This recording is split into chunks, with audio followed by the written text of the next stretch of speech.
Dit is Danas. En is nog steeds nee, Danas se dag. Hulle vyf se dag.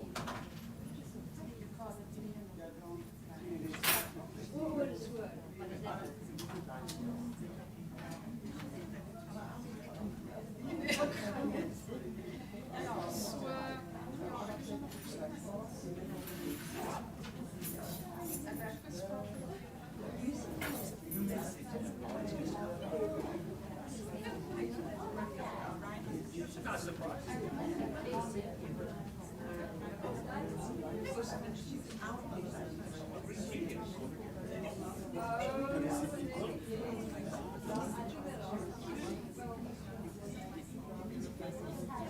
Oh yes,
Good evening, colleagues, ladies and gentlemen. For those of you who don't know me, my name is Niehaus van Pittius. I'm the Vice Dean for Research and Internationalization of the Faculty of Medicine and Health Sciences of Stellenbosch University. I would like to extend a warm welcome to everyone here present on this evening, on this wonderful occasion where we celebrate Prof. Niehaus's professorship. A special word of welcome to Professor Sibusiso Moyo, the Deputy Vice Chancellor for Research, Innovation and Postgraduate Studies. Thank you for joining us this evening. And of course our candidate, Professor Dana Niehaus. And a special word of welcome also to Prof. Niehaus's special guests, including his wife Anita and daughters Danielle and Carla. I hope I pronounced the names correctly. We also welcome all guests from outside the university and our colleagues from Stellenbosch and the colleagues from the faculty. So as you know, our inaugural lecturers are an important and a central part of our university's academic life. We commemorate the inaugural lecturer's appointment to full professorship. And this is a very important and defining moment in the career of an academic. So a very important and joyous event in our academic calendar. It says that you've made a significant contribution to your field of science and your field of research and the academy. So an inaugural lecture provides the platform for the candidate to tell us and to tell the colleagues and their family and friends who they are and to present the body of research that they have been focusing on during his or her career. It's thus a celebration of achievement, it's a celebration of academic and academic recognition, and as such it's really a special occasion, and we're very happy to be here this evening. We're glad that you're all here to share this special event with Professor Niehaus and with the rest of the faculty. So we are currently on load shedding and the generators are on, so when we switch over there might be a slight dip in the lights. Please don't worry, the normal power will switch on afterwards, so don't be scared if it's a sudden darkness. I hope you enjoy the evening and would like to now hand over to our Dean, Professor Elmi Miller, to please introduce the candidate.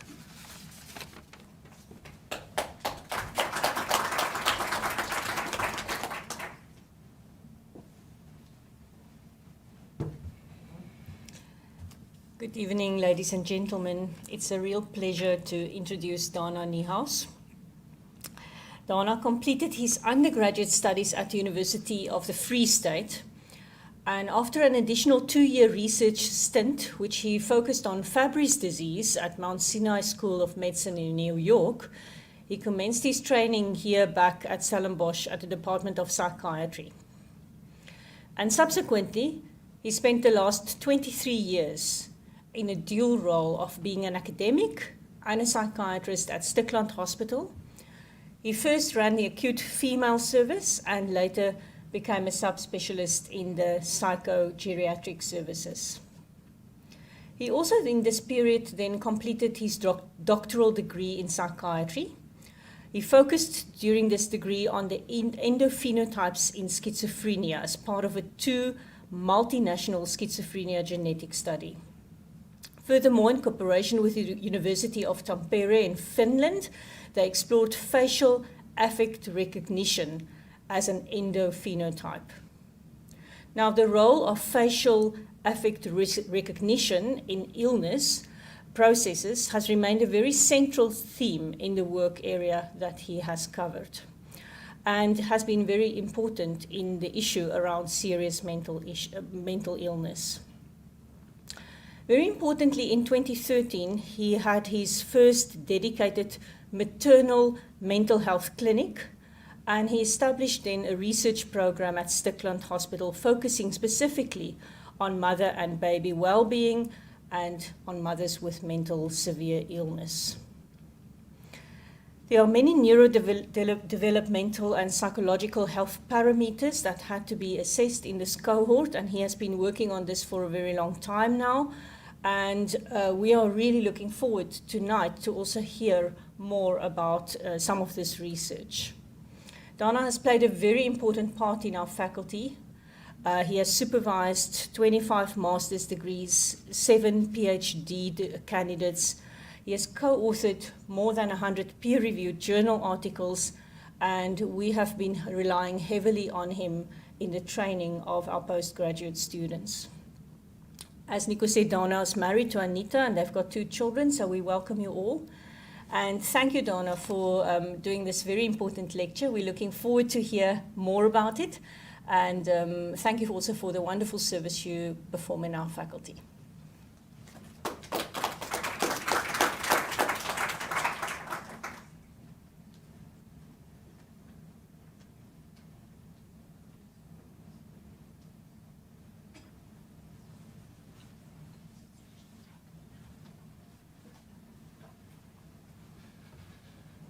Professor Moyo, Professor Miller, President van Gijven Pateus, and Professor Sidat. It's a great honor to be here today. I think for me today, it's important to realize that we have a work persona and we have a kitchen persona. And what I would like to do today is talk about the yin and the yang of research. And it's important to realize that when you do research, sometimes you have to change the yin to a yin with a G, just so that the balance looks better in your research protocol. So I'm going to take some artistic freedom tonight in addressing some of the results and studies that we have done. And this is the ideal moment to show the yin and yang of research. So the yin, which is female and more darkness orientated, is that I don't know if you know, whether you know that there is no SU policy that allows you to skip this inaugural lecture. I have tried. Okay. But on the yang side, I'm honored to be here tonight and I hope you're going to enjoy this journey with me.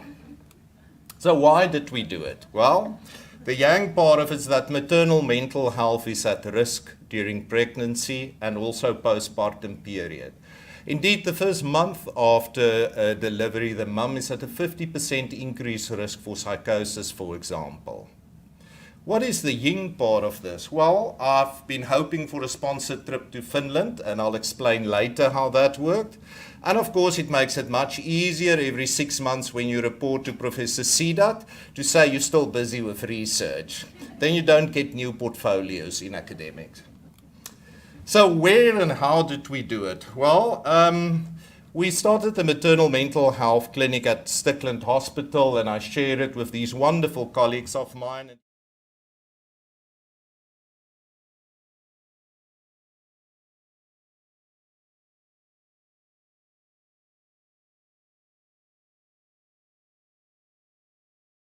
At the Well Baby Clinic in Belleville that partook as one of the recruitment sites, and then Dr. Elsa de Tooy, who's here tonight, started the Sophia Perinatal Psychiatry Center. So there were 2 core studies that we looked at.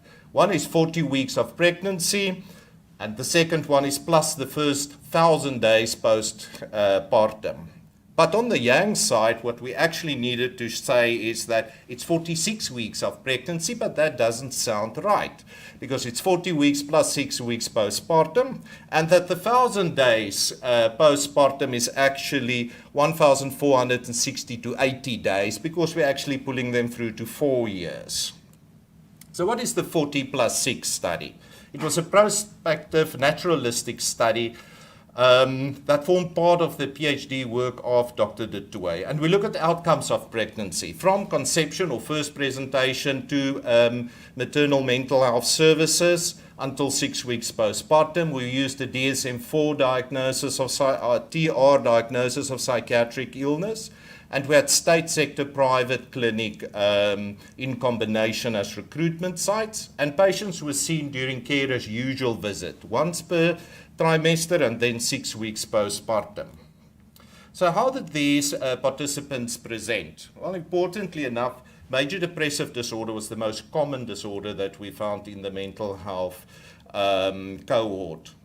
50% of these individuals only presented after their first trimester to the mental health services. And this is a very important concept to understand, with a mean of about 17 weeks, and some presented as late as 38 weeks of pregnancy.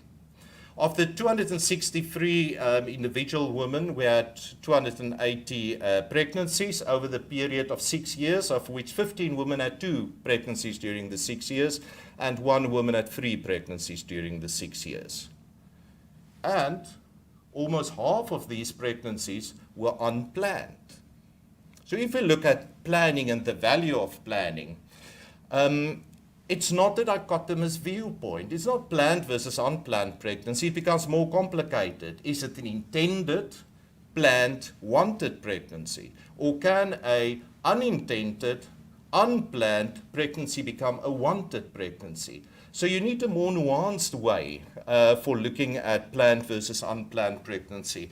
And this is where we use the London measure of unplanned pregnancy, which looks at contraception use of the mother, the timing of a pregnancy, the desires regarding the pregnancy, whether she had the intention to have a baby, what is the attitudes towards the pregnancy, and then very importantly, partner involvement. How much partner involvement was there, and what is the antenatal health decisions that the mum made? Taking these in consideration, when you look at the dichotomous view in this sub-study, it was still about 40% that was unplanned. But if you look at the more nuanced way of looking at planned and unplanned pregnancy, we saw that half of the females fell outside of the planned pregnancy category. And 3/4 of those used no contraception. And only 1/4 of them had the agreement of their partner that they're going to commit to a pregnancy. If this baby was unplanned, 80% of the cases this was an unwanted baby. If the mum was ambivalent, 60% of these pregnancies were unwanted babies. But there was unplanned risk factors, independent risk factors that predicted this. And these independent risk factors include things like level of education, so lower level of education, as well as looking at substance use patterns, and then also marital status, and interestingly enough, previous suicide attempts was an independent risk factor for an unplanned pregnancy in this study. So if we look at suicide, and this is Dr. Esma Jordan, bless her soul, she's a biostatistician from the Medical Research Council, and I can assure you that there's no one as patient as Esma, trying to explain to me the statistical analysis that's needed for some studies, and when my eyes glaze over, she just soldiers on. Esma, I owe you greatly for your dedication to psychiatrists' knowledge of statistical analysis over all these decades. But suicide per se is the 4th leading cause of death in the reproductive woman. And in our sample, 1/4 of the mums had a lifetime attempted suicide. And there were multiple suicide attempts, of which overdose was the most common one associated with these attempts. 1/4 of mums during their period in this cohort had suicidal ideation, either passive or active. 7 attempted suicide over the study period, which calculates to about 1 suicide event per 55 weeks of pregnancy. So what did we learn from this? I think what we learned from this is that you need to use multiple assessment tools. Mums made a close part of the information during the clinical interview, additional information during, for example, the Madras rating scale, and additional information doing a mini structured interview. And if you take all of this information together, it's only then that you can clearly identify the individuals that is at higher risk. But above all, the single most important risk factor remains the presence of previous suicide attempts. And this is the risk group that we need to be very careful managing in a psychiatric treatment plan. You know, there's lots of ambivalence and lots of debate about whether medication, psychotropic medication, should be used during pregnancy. And often people would say, no, I prefer not to take medication. But then interestingly enough, 2 out of 5 who are smoking tobacco, 1 out of 5 who are using alcohol, 2 out of 25 who are using methamphetamine, and 3 out of 5 who are using cannabis. So where are we in terms of succeeding in conveying the important message regarding the risk factors? And these risk factors, substance use is a risk factor for unplanned pregnancy. So Dr. Kathy Farmer is currently busy with her master's degree looking at the use of psychotropic medication in this cohort. And to summarize it, 1 in 5 of these mums are exposed to polypharmacy. And polypharmacy being more than one drug used consecutively for over a period of 90 days, of which antidepressants is the most common drug used in this cohort. So then at least we move to a joyous, albeit unplanned, day, and from the 280 pregnancies, we had 284 babies, which means we had the 4 famous twins. And I'll tell you a story about the twins later on. So the babies were born average on about gestational age of 38 weeks, 3.1 kilograms. Interestingly enough, cesarean sections, elective cesarean sections was quite common, and emergency cesarean sections as well. About 57% of the mums breastfed with or without additional supplementation. So what did we do in the next 1,000 days, or 4 times 365 days? Well, can I introduce you to the marshmallow auntie? So the marshmallow auntie, Gerdia Harvey, she's now on her 6th PhD. Né? And I think we all owe her our PhDs for the miraculous work that she does with toddlers and mums. So what Gerdia has helped us as the research assistant is to look at different aspects over this 4 year. We look at DNA analysis, neurodevelopmental assessments, vocalization of babies, behavioral changes, theory of mind test, video recordings and measurements on that, some attachment work, eye tracking, facial affect recognition, and pupil dilatation. So a range of age and developmental appropriate techniques that was followed. So I can tell you an interesting story about one of the twin pairs. So one of the twins, we've got a part of our study where there's a separation from mum to see what the reaction of the baby is. So twin number 1 was exposed to separation from mum, but then promptly informed his co-twin that he must be careful, they're going to take his mum away when they visit next time. Which of course led to twin number 2 crying blue murder on the day that he had to be tested. So I think it's those unintended consequences of having twins in a cohort study.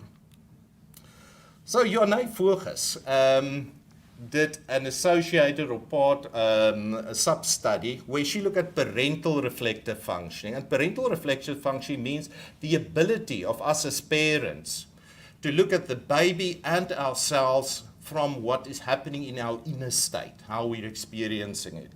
And to summarize 4.5 years of work in one sentence. The important thing is that with mums with postpartum or peripartum psychosis, they've got less ability to have parental reflection. But importantly, they have the potential for reflective parental functioning, which leaves us an opportunity to intervene in mums suffering from psychosis. Marlette Burger then went further and she looked at neurodevelopmental markers in our toddlers. And I'm going to just focus on one aspect of her PhD. Excellent work that she's done. And this one aspect has to do with motor behavior in infants. And she looked at young infants, 10 to 20 weeks, and saw that there was no significant impact on their motor behavior if they were exposed to psychotropics. And that's an important finding because that harks back to our previous concerns regarding the use of medication during pregnancy. But you also followed these youngsters up through 6 months, 18 months. And this specific finding that for me is interesting and thought-provoking is that toddlers exposed to persistent anxiety and mood disorders scored better on the Bailey subscales of cognitive, motor, language, fine motor, and gross motor scale scores versus babies or toddlers that was not exposed to maternal mental health disorders. So why would this be happening? And there's different reasons why this is possible. One is that it could be the effect that moms knew that she was following up the baby for neurodevelopment and therefore compensated in their day-to-day behavior with the babies, or more likely, that it could be the parental coping styles, that mums may be overprotective or intrusive in how they rear or approach the babies.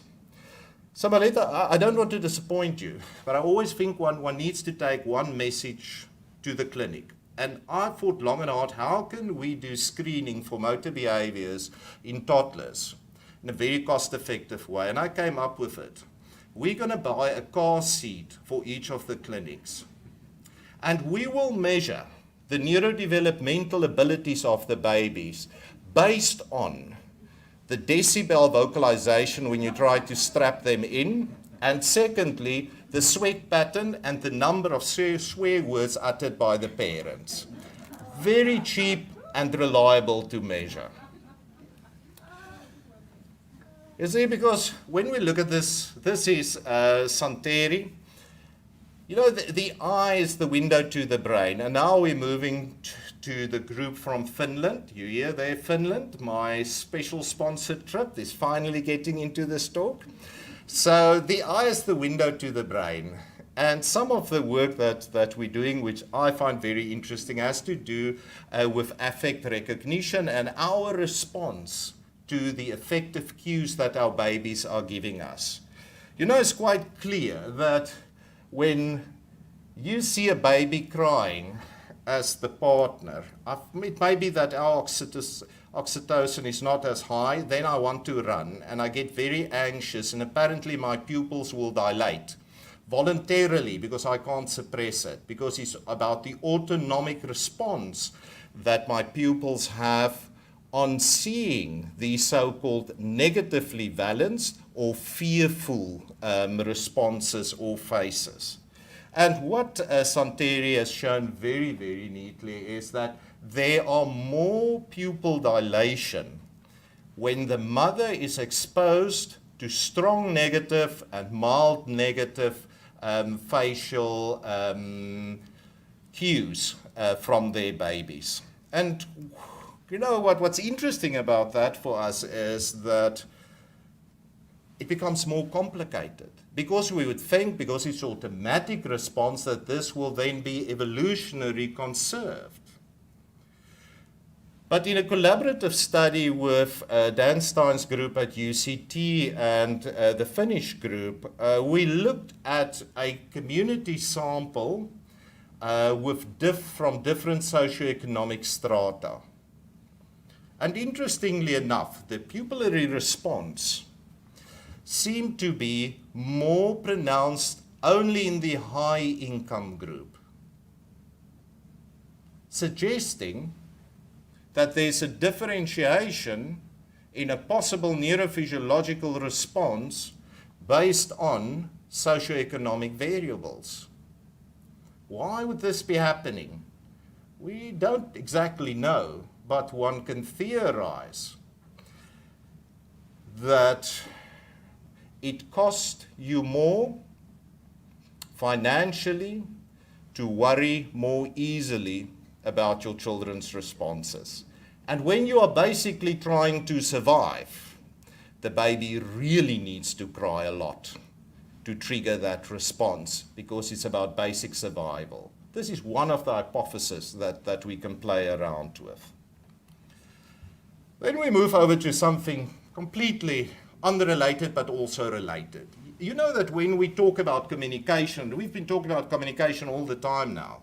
When we talk about communication, non-verbal communication is the important aspect. This is a very nice study done in cows, showing that if you look at the non-verbal behavior of your local dairy cow, there are different affective states expressed. So for me, the message about this is if this happens in animals, it tends to happen in humans as well. And also, very importantly, if someone calls you a cow, they may merely be complimenting your non-verbal skills. So, if we look at non-verbal skills and the ability to pick up these emotions in human beings, we consider these as the so-called 6 basic emotions, work done by Ekman, etc. And if we look at these basic emotions, it's the ability to depict these emotions, including disgust, happiness, sadness, anger, fear, and surprise. And each of these has got a very specific facial script. You need to be able to look at the whole face to get the emotion that's expressed, the correct emotion. And if you're wearing masks during COVID, you're getting half the message, interestingly enough. So we were interested in what happens when mums have to identify facial expression on babies' faces. And this is work done by Dr. Belinda Brouwer. So Dr. Belinda Brouwer looked at facial affect recognition in mums with maternal mental health disorders. And she did a little latent class analysis for which Esme or Dan explained many, many times to a dazed audience what we're supposed to do. But we managed with her help. She identified 2 classes. And interestingly about these classes, there's the first class, which seems to be the majority of mums in our cohort, which had a high endorsement for your positive and negative facial expressive emotions. But then she identified a second class, which is a smaller class, about 1/5 of the sample. And this class had clear difficulties with facial expression recognition on baby faces. And this is important because you hear the message through this talk. There are always a smaller subgroup. And it's the smaller subgroup that we are very interested in because they can be the high-risk group. And what the smaller class showed us is when we looked at bonding and attachment scales, they tended to be the group that performed worse on both bonding and attachment assessments. But they were also the group of mums with the higher depression scores, and they're also the group of the mums exposed to more life events. 7 serious life events versus just a little more than 2 in class 1. Again, identifying some potential risk factors that you and me can use in our clinics on a daily basis to help us identify and optimally manage our patients with mental health disorders. The next question I need to ask myself is a PhD compatible with a Duchenne smile? That was the next question. And luckily enough, we've got some examples. So what is a Duchenne smile? A Duchenne smile is a true smile. You know, it's involuntary and it's real. So what's a real smile? A real smile involves a cheek lifter, but then also a little bit of a crow's feet. And so only if these two are together that it's a true, real smile. Okay? And by the way, only about 10% of the population is estimated to be able to fake a Duchenne smile. So why were we interested in a Duchenne smile? Because Dr. Anusha Lekman begged me to do a PhD on our group's work. And when we finally gave in, she looked at shared pleasure moments. So what's a shared pleasure moment? It's the most wonderful thing. That's when the parent and the child shares a positive affect in synchrony. What does that mean? I look at you, you look at me, we both smile. It's as simple as that. And she did that on 5 minutes of free didactic play videos that was recorded. To bring it home to us, because I always believe we need to bring something home to ourselves. There's a very nice study that looks at something else in marriages. So what's a shared pleasure moment in terms of your marriage? It's that thing that disappeared from your marriage. Unless, like me, you are happily married. My wife believes that I'm doing all this research because I'm unhappily married. That's not true. I've got 2 daughters that's informed me that this was a dubious choice of clothes, and that's also been giving me marital advice over the last few years. I cannot be more happily married than that. Interesting enough, now, so this study also looked, but at in-home video recordings, and I'll compare it now in the next slide. So what Anusha found is that in a clinical sample, there were less SP moment or shared pleasure moments than in a community